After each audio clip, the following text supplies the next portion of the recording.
La découverte accidentelle. Le domaine de la recherche pharmaceutique est rempli de surprises.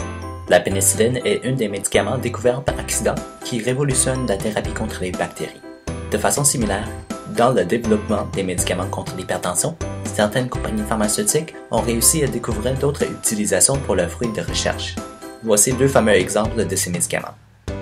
Au milieu de l'année 80, Pfizer a commencé à développer un nouveau médicament contre les hypertensions et pour les problèmes cardiaques dans son centre de recherche au Royaume-Uni. Dans le temps, les antihypertenseurs sont des médicaments qui sont très à la mode. Avec plusieurs qui sont déjà sortis, Pfizer voulait trouver d'autres mécanismes d'action qui pourront baisser la tension artérielle. Le médicament, sous le nom codé de UK 92480, est un des fruits de ces recherches. Il s'agit d'un médicament qui pourrait dilater les vaisseaux sanguins et est considéré aussi comme une thérapie possible dans le traitement de l'angine. Cependant, pendant la phase 1 de l'essai clinique, les chercheurs ont observé un effet secondaire particulier mais commun chez les patients masculins qui ont pris ce médicament.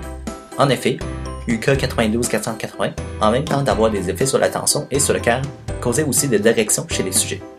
UK 92480 deviendra sildenafil, qui est commercialisé avec le nom Viagra, qui révolutionne le traitement contre la dysfonction érectile et devient un symbole de la culture populaire. Un deuxième médicament, minoxidil, a été utilisé dans les années 80 pour le traitement de l'hypertension. Ce médicament pouvait causer de la vasodilatation, donc va diminuer la tension artérielle de cette façon.